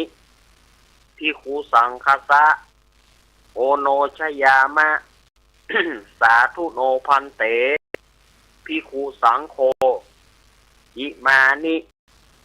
วะสาวาสิกะจีวรานิสาปริวารานิปฏิกันหาตุอัมหากังตีคารตังหิตายะสุขายะข้าแต่พระสงฆ์ผู้เจริญข้าพเจ้าทั้งหลายขอน้อมถวายผ้าจำนำพรรษากับทั้งบริวารทั้งหลายเหล่านี้แก่พระสงฆ์ขอพระสงฆ์จงรับผ้าจำนำพรรษากับทั้งบริวารทั้งหลายเหล่านี้ของข้าพเจ้าทั้งหลายเพื่อประโยชน์และความสุขแก่ข้าพเจ้าทั้งหลายสิ้นกาลนานเทินสาธุอันนี้สำหรับญาติโยมที่จะถวายผ้าจำนำพรรษาเนอะเดี๋ยวก็ประเคนอย่าพึ่งเอาถวายทำรูปหนึ่งก่อนถวายสังฆทานยังไม่ได้ถวายเด้อถวายสังฆทานรอเย็นขอเย็นถวายสังฆทานเอาป้อจันเอาครั้งหนึ่งถวายสังฆทานนะโมตัสสะภะคะวะโตอะระหะโตสัมมาสัมพุทธัสสะนะโมตัสสะภะคะวะโตอะระหะโตสัมมาสัมพุทธัสสะนะโมตัสสะภะคะวะโตอะระหะโตสัมมาสัมพุทธัสสะอิมานิมะยังพันเตกัปปิยพันดานิสัปปะริวารานิภิกขุสังฆสะโอโนชยาสาธุโนพันเตภิกขุสังโฆอิมานิกัปปิยพันดานิสัปปะริวารานิปฏิกันหาตุอัมหากังตีฆารตังหิตายะสุขายะข้าแด่พระสงฆ์ผู้เจริญข้าพเจ้าทั้งหลายขอน้อมถวายกับเยี่ยพันกับตั้งบริวารทั้งหลายเหล่านี้แด่พระสงฆ์ขอพระสงฆ์จงรับกับปิยพันกับตั้งบริวารทั้งหลายเหล่านี้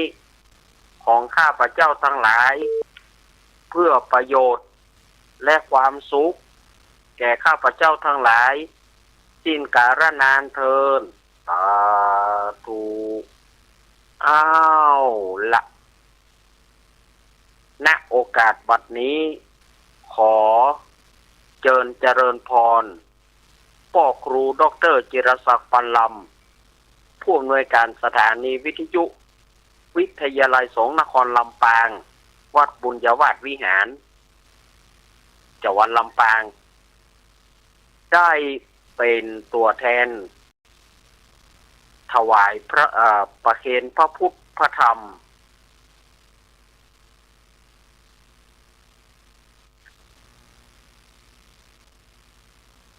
ต่อไปวันนี้ลุมซากันเนอะวันนี้ลุมซากันวันนี้ตัวแทนของสถานีวิทยุต่างๆวันนี้วันพระสุดท้ายเนาะตัวแทนของสถานีวิทยุ 104.50 เมกะเฮิรตซ์ตัวแทนวัดพระบาทอุดมตัวแทนของสถานีวิทยุวัดพระบาทอุดมน้ำบ่อสาวาตัวแทนของสถานีวิทยุมนต์เสียงธรรมตัวแทนของสถานีวิทยุแม่บะอุ้มเรดิโอแม่วางเรดิโอตัวแทนของสีปันเงินเรดิโอตัวแทนของ บ้านแป้นเรดิโอตัวแทนของวิทยาลัยสงฆ์นครลำปางโดยพ่อครูจิรศักดิ์ปันลำโอ้วันนี้พ่อครูแท้ เอาศรัทธาญาติโยมที่เกิดปีงูใหญ่ศรัทธาญาติโยมที่เกิดปีงูใหญ่เอามาประเคนไผที่มาบ่ได้ยกมือฉายไฟมาไผที่มาบ่ได้ยกมือฉายไฟมาพ่อครูพ่อครูหล่นไปฮับกำอันเปิ้นที่เปิ้นมาบ่ได้เนี่ยที่เปิ้นมายากนะพ่อครูด็อกเตอร์หล่นกำ ไปฮับกำนั่นก็ญาติโยมประเคนถ้าประเคนแล้วอย่าจับประเคนแล้วอย่าจับประเคนแล้วก็แล้วจะไปจับถ้าจับจะได้ประเคนใหม่ประเคนแล้วบ่ต้องจับโอ้โหวันนี้ศรัทธาญาติโยมมากันนักมากันหลายเนาะวันพระสุดท้ายแล้วนี่อ้าวเดี๋ยวเอาพ่อหลวงพงปาซางเล่นพ่อหลวงพงปาซางไอเอกพะเยาเอาโล่นไปเลยที่เปิ้นมาอยากไปฮับเอาที่เปิ้นมาอยากนะญาติโยมยกมือฉายไฟขึ้นก่อนยกมือฉายไฟขึ้นยกมือฉายไฟเจ้าหน้าที่เขาจะโล่นไป เจ้าหน้าที่จะไปฮับสังเวลาที่มาเนี่ยพ่อครูเล่นเลยพ่อครูโล่นไปฮับเลยพ่อหลวงพงปาซางพ่อหลวงพงไป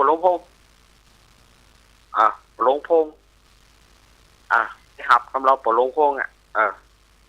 ไอเอกพะเยาลุงหนุ่ยก็ได้ลุงหนุ่ยไปเลยสถานญาติโยมจะม่วนแต่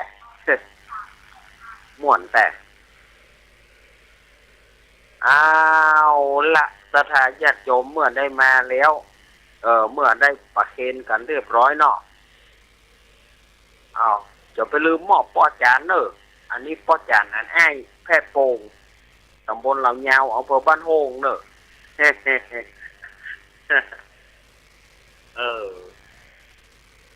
เอาเรียบร้อยเดี๋ยวมาทำอยู่กะแม่จอนเดือนสายแม่เดือนเพนทีมวางแม่กันดาสีเนตรและทีมงานปออุดมพุทธวงศ์ปออุดมแม่เทียมวันปออุดมมาภายหลังแต่เอาปออุดมอดีตปั้นทุ่งเรดิโอเอาลูกเอาผ้าเน้นปุ่มละที่เหลือหมอบผู้ผู้จานไปหมอบผู้ผู้จานปูล่ามอันนี้เป็นผ้าเนอะเป็นผ้าที่เป็นผ้าวาสาลวดหมอบผู้ผู้จานปูล่ามหมอบผู้ผู้จานปูล่ามตัวหมอบผ้าไปเสื้อขาวเนอะไปเสื้อขาวไปเสื้อขาวก็เตียวขาวเนอะผู้จานปูล่ามนะไปเสื้อขาวก็เตียวขาวเอาหมอบพ่อครูหมอบเลยเรียบร้อยเนาะเอาละต่อไปฮับปอนเนอร์สถานญาติโยมเนอร์ยะถาวาริวหาปุราปาริปุเรนติสาครังเอวะเมวะอิโตทินังเปตานังอุปคปติอิชิตังปฏิตังตุมหังคิปะเมวะสมิสตุสัพเพปุเรนตุสังกปาจันโทปนารโสยถามณีโชติรโสยถาภวะสัพพิติโยวิวัจจตุสัพพโรโกวินัสตุมาเตภวัตวันตรายสุขีติกายุโกภวะพิวาทานาสีริสังจังวุธาปัจจายโนจัตตารโรธรรมาวัฏันติอายุวโนสุขังพระลังสาธุเอาปอนป้อจานนั้นอ้ายเนอสัพพิติโยวจตุสัพพโรโกวินัสตุมาเตภวะวันตรายสุขีติกายุโกวะพิวาทานาสีสนิจังทาวใจโนจัตตารโรธรรมาวัฏันติอายุวโนสุขังปาลังโคจานนี่มันหม้อแห้วไปหน่อยแต่เอาหยาดน้ำเนออันนี้แบบฉบับละปูนเนอ อิตังตานากัมมังนิปานาปัจจโยโหนตุโนนิจังอิตังศีละกัมมังนิปานาปัจจโยโหนตุโนนิจังอิตังภาวนากัมมังนิปานาปัจจโยโหนตุโนนิจังยังกินจิกุสลังกัมมังกัตตะปังสะเปหิกตังปุญญังโนอานุโมทันตุสุนันตุพนโตเยเตวะอาสมิงคาเนอาติกาตาติกาโยกาสัทธาหุนตุสัพเปสัตตาสุขีอัตตานังปริหารันตุมาตาปิตาโรสุขิตาหุนตุทุกขาปามุจจันตุสัพเปญาตกาสุขิตาหุนตุทุกขาปามุจจันตุสัพเปอัญญาตกาสุขิตาหุนตุทุกขาปามุจจันตุสัพเปปิสัจจาสัพเปญาคาสัพเปเปตาจะสุขิตาหุนตุทุกขาปามุจจันตุสัพเปนาคตาสุขิตาหุนตุทุกขาปามุจจันตุสัพเปอาเตวาสุขิตาหุนตุทุกขาปามุจจันตุสัพเปอาจาริโยปัจจยสุขิตาหุนตุทุกขาปามุจจันตุสัพพะสัมปติโยสามิชันตุโวเอาหมอบลงเนอกายเยนะวาจายวเจตสาวาพุทเทกุกมังปะกตังมะยยังพุทโธปฏิการหันตัวชยันตังการันตเรสังวริตุงวพุทเทกายเยนะวาจายวเจตสาวาธรรมเมกุกมังปะกตังมะยยังธัมโมปฏิการหันตัวชยันตังการันตเรสังวริตุวธรรมเมกายเยนะวาจายวเจตสาวาสังเกกุกมังปะกตังมะยยังสังโฆปฏิการหันตัวชยันตังการันตเรสังวริตุงวสังเขวันตามิพันเตสาปังอปาระทังกมันทะเมพันเตมายากตังปุญญังสามินานุโมติตปังสามินากตังปุญญังไมหังตตปังสาธุสาธุสาธุอนุโมทามิจัตตารโรธัมมาวัฏันติอายุวันโนสุขังพระลังสาธุสาธุสาธุอ้าวเขาจะได้ลาประธานลาพระปิดบ้านเนื้อหันทธานี้มายังพันเตกัจฉามะเขากิจามะยังเขาการณียายัสถานิตุมเอกรังมัญญทะขอสถาตั้งหลายจงสำคัญในกาละที่กวนเตอสาธุพันเตสาธุพันเตสาธุพันเตเอ้าเรียบร้อยโชเฟอร์สารถีที่ฮับพระคุณเจ้ามาเอาสังโชเฟอร์สารถีมาเอาสังโวยช้าหมดอดหายเอาเก็บปัจจัยพระคุณเจ้าเก็บปัจจัยใส่ย่ำพระคุณเจ้าซองน้ำไปของตู้ซองน้ำไปของตู้สังน้ำคุไปของขยมซองน้ำเป็นของตู้ส่วนน้ำคุไปของขยมว่าเล่นบ่ได้เนอะอยากจบเล่นกับเรียบร้อยละสถานกิจกรรมก็เรียบร้อยละปีหน้าฟ้าใหม่ก็ว่ากันเนาะเรื่องกิจกรรมนี่นะปีหน้าฟ้าใหม่ก็ว่ากันปีนี้เอากระตี้ก่อนสำหรับกิจกรรมยกวัดมาบ้านทำเหลือแถมตะไดทำเหลือแถม8ผูกอยู่เนอสถาญาติโยมทำก็ยังเหลือแถม8ผูกเตะไปละ5ผูกละวันนี้เดินลุงไอ้โวมาว่าครับวันนี้ว่าแม้เพราะว่าถามว่าจะเล่นละครก็โอ้มันบัดตานละลุงไอ้เนาะมันบัดตานแล้วลุงไอ้อาจจะเมื่อละนายหรอโอ้กะโมจะเมื่อละอีหรอเอ้าลุงไอ้มันอย่างโคตรบ่ผมถึงคนหูหินไม่คิดมิ่งหูมันหินสถาญาติโยมอาตมาจะลวดเปิดสายเนอะโต๊ะครัวก็ลวดอาบน้ำเนอะอาตมาจะวางสายเนอะ0837611775 0837611775มีฝ่ายฟังอาตมาพ่องก็หา หอยห้ามไปโทรเข้าเบอร์ที่ในล็อกโทรเข้ามาเบอร์ของผมในห้ามด้วยครับกระเบียวสายมันจะหลุดครับ ศรัทธาญาติโยมโทรมาเนอะ0837611775อ้าวศรัทธาญาติโยมอนุญาตเธอศรัทธาญาติโยมโทรมานะโทรมาอู้กันเนอะว่าอยู่ตั้งไหนจุดไหนตั้งได้ฟังแล้วเป็นยังได้เอาโทรมาเนอะมีศรัทธาญาติโยมฟังอยู่ก็ ขึ้น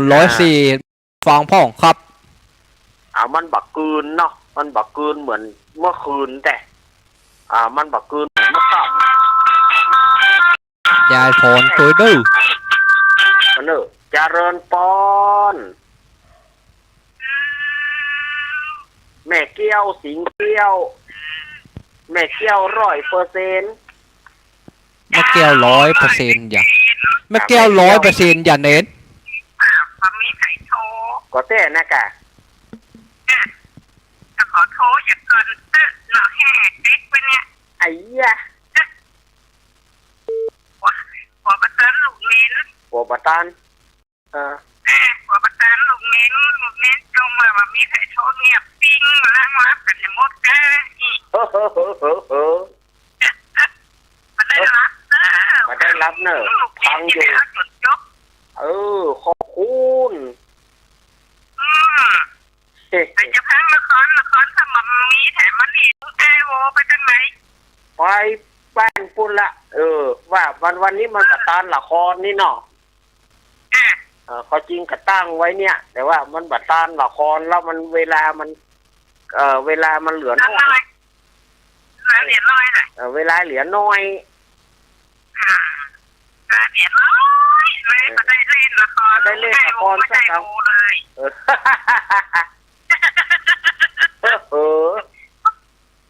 ขอใช้เด็กกันลุงไอโวไม่ได้โวเลยไม่จะพอไม่จะพังลุงไอโวเนาะการหน้าจะพังใหม่เนาะการหน้าก็พังใหม่เนอะยินดีแม่เกี้ยวเนอะเป็นกำลังใจให้เด้อลุงนินเด้อขอบคุณแม่เกี้ยวสิงเกี้ยวทำมาเป็นการเข้าใจดีเด้อทำมากกระเป๋าหิ้วทำมากกระเป๋าหิ้วตั้งใจยังก็คนว่าซองเป็นของทุกเจ้าซองของตู้เป็นของขยม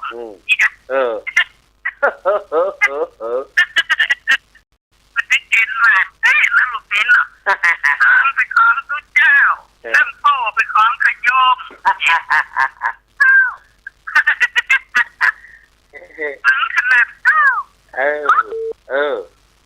ดยินดีเนอะเป็นกำลังใจกันเนอะยินดีแม่เกี้ยวเนอะแม่เกี้ยวเต็ม100%แม่เกี้ยวเต็ม100%ยินดีเนอะ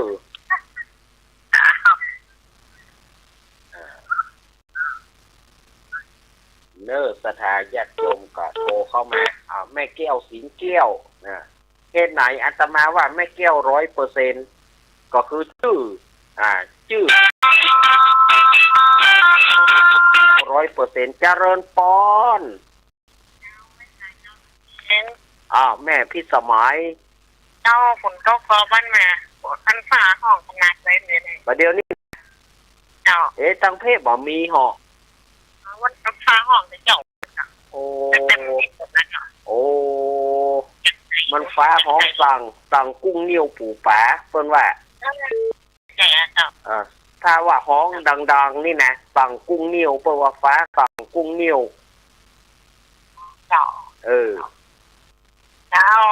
เป็นกำลังใจเด้อยินดีแม่พี่สมัยเนอะไว้จ้ายินดีเนอะเพิ่นว่าฝนตกฟ้าห้องเนอะลำปางลำปางนี่ฝนตกฟ้าห้องกะฟ้าสั่งเพิ่นว่าฟ้าสั่งดินไปเลี้ยวเนอะไปเลี้ยวเนอะปีหน้าปะกันใหม่มีแฮมก็ลำปาง มาละสองสายฝังไม่อายชัยประการว่าจะได้นี่แม่มาริวันฝนตกฟ้าก็แม่มาริวันแม่กนกพิษไทยนาห้วยงูในเจ๊กนกพิษชัยนา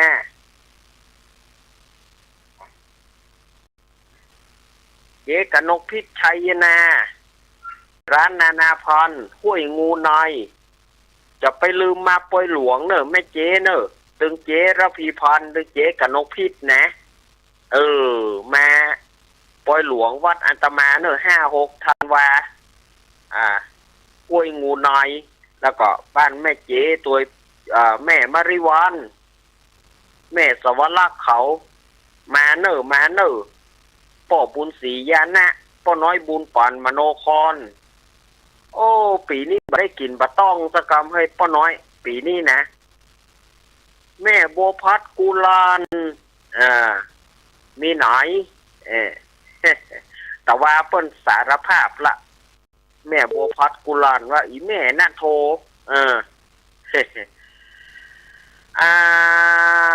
ฝังแม่อายชัยประการมีไหนมด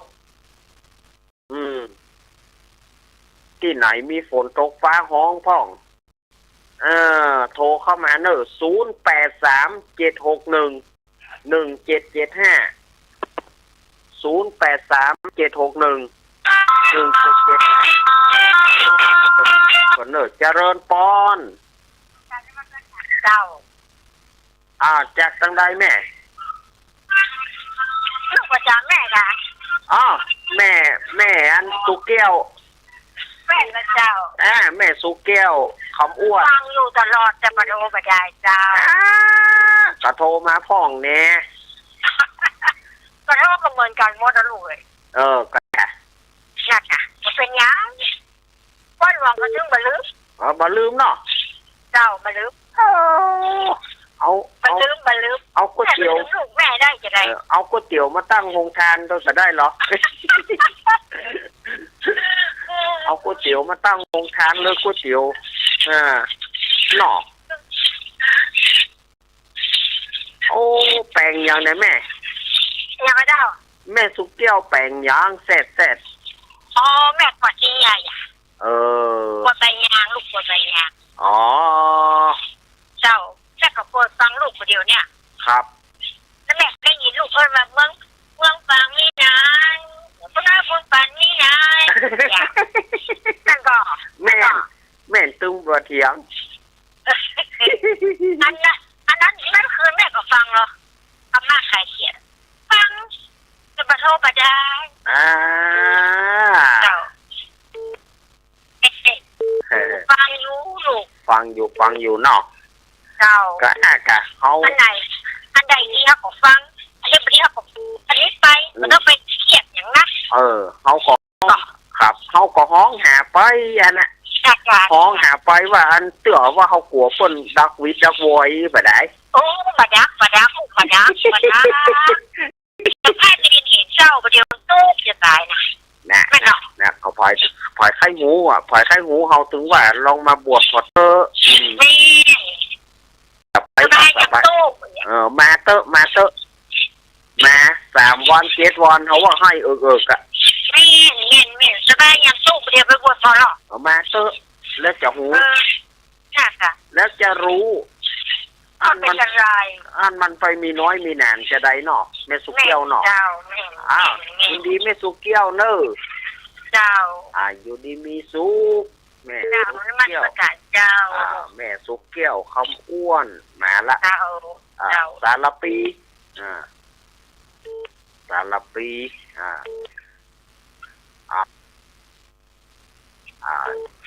เดี๋ยวกันเนอะสุกเกี้ยววางสายฮึกกรรม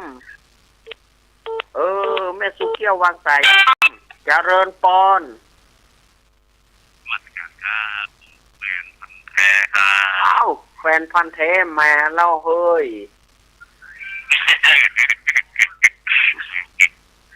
วันนี้ครับท่านออกรายการเนาะ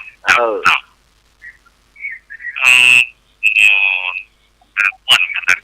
ะ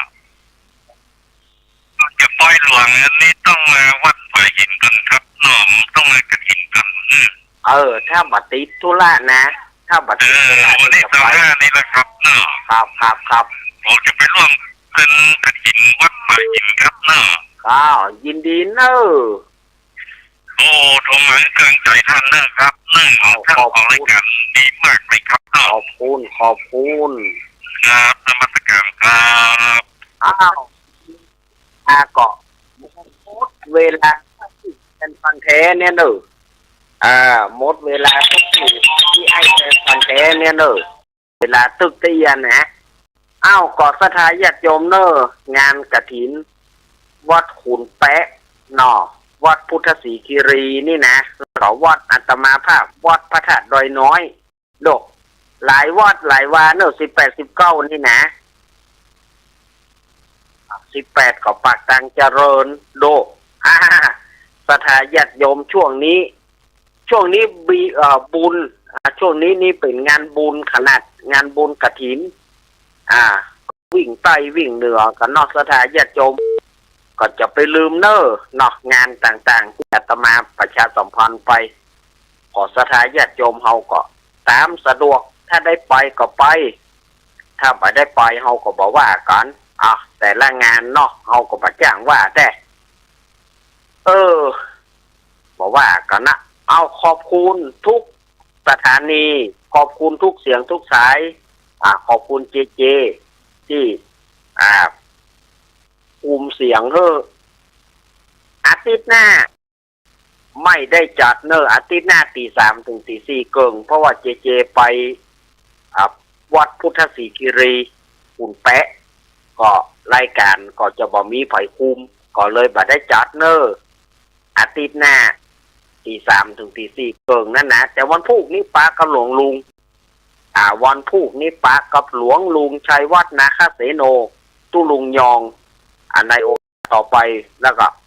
อาตมาภาพก็โอกาสหน้าก้อยมาใหม่วันนี้ก็ไปขอโชคดีไปขอสดาญาติโยมทุกท่านอภิวาทานาสีนิสานิจังมุทาปัจจายโน